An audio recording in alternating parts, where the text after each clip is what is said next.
দুদিন 3 দিন দোকান বন্ধ করার পর তারপর আমি গ্যাস পেয়েছি। গ্যাসটা পাওয়া যাচ্ছে না এখন তো। অ্যাজ পার আওয়ার রিকোয়ারমেন্ট কিছুই পাচ্ছি না, যা টুকটাক ছিল ওটা দিয়ে কাজ চালাচ্ছি। পশ্চিম এশিয়ার যুদ্ধের প্রভাব পড়তে শুরু করেছে ইতিমধ্যেই কলকাতার স্ট্রিট ফুডের দোকানগুলিতেও। কলকাতার অন্যতম বিখ্যাত street food hub Dacres lane, সেখানে দোকানদারদের অভিযোগ গ্যাসের যোগান কম, এমনকি 3 গুণ দাম বেশি দিয়ে কিনতে হচ্ছে গ্যাস সিলিন্ডার। এমন চলতে থাকলে খুব শীঘ্রই দোকান বন্ধ করতে হবে। দুদিন 3 দিন দোকান বন্ধ করার পর তারপর আমি গ্যাস পেয়েছি, তাও যে দামে গ্যাস কিনতাম তার 3 গুণ দাম দিয়ে। মানে ধরুন আমি 5 টাকায় গ্যাস কিনলে এখন সেটা 15 টাকায় আমাকে গ্যাসটা কিনতে হচ্ছে, তাও দুখানা গ্যাস অর্ডার দিয়ে দুখানা গ্যাসের 3 ডবল টাকা পাঠিয়ে আমাকে একটা গ্যাস দেওয়া হয়েছে।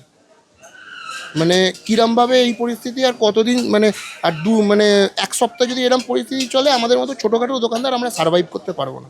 কারণ কি, আমরা খাবারের দাম তো বাড়াতে পারছি না, সেখানে যদি আমাকে 3 ডবল দাম দিয়ে একটা গ্যাস কিনতে হয়, তার উপর আমার লেবার খরচা আছে, দোকান ভাড়া আছে। একদম লিটারেলি আমার দোকান বন্ধ ছিল। আপনি আশেপাশের দোকানকে জিজ্ঞাসা করুন, ইভেন ওই দোকানটাকে আমি একবার দেখাতে বলবো, শাটার বন্ধ হয়ে আছে। ওই দোকানটাও সেম প্রবলেম, সেম রিজনের জন্য কিন্তু আজকে শাটারটা পড়ে আছে। সমস্যা তো এই অনেক হয়ে গেছে। আপনার রবিবার সোমবার মধ্যে না পেয়ে যায় তো দোকানটা বন্ধ করতে হবে আমাকে।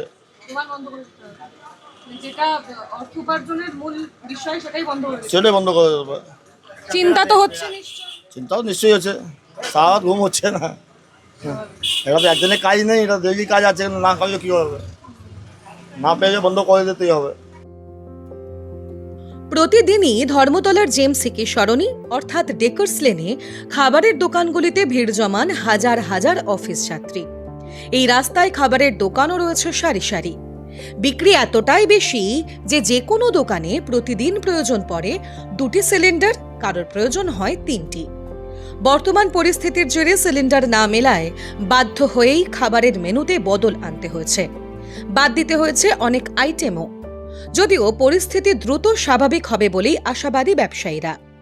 অ্যাজ পার আওয়ার রিকোয়ারমেন্ট কিছুই পাচ্ছি না, যা টুকটাক ছিল ওটা দিয়ে কাজ চালাচ্ছি। এখন বর্তমানে অনেক আইটেম বন্ধ করে দিয়ে চালাচ্ছি এবং ভবিষ্যতে ভাবতে হচ্ছে যদি না পাই, মানে সরবরাহ যদি ঠিকঠাক না হয়, আদারওয়াইজ হয়তো কেরোসিন স্টোভ ফোভ দিয়ে কিছুটা চালাতে পারবো, আদারওয়াইজ সম্ভব না। যদি সরবরাহ ঠিকঠাক হয়, মানে ভবিষ্যতে 2-4 দিন 7 দিনের মধ্যে যদি আস্তে আস্তে হয়ে যায়, তাহলে আবার আস্তে আস্তে স্বাভাবিকে ফিরে যাব।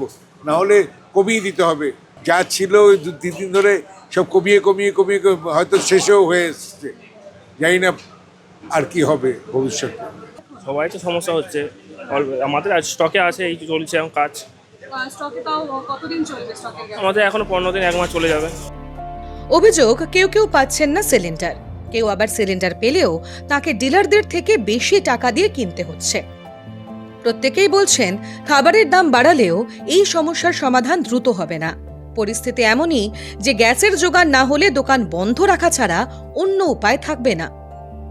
এখন কত তাড়াতাড়ি পরিস্থিতি স্বাভাবিক হয় সেই দিকেই নজর সকলের।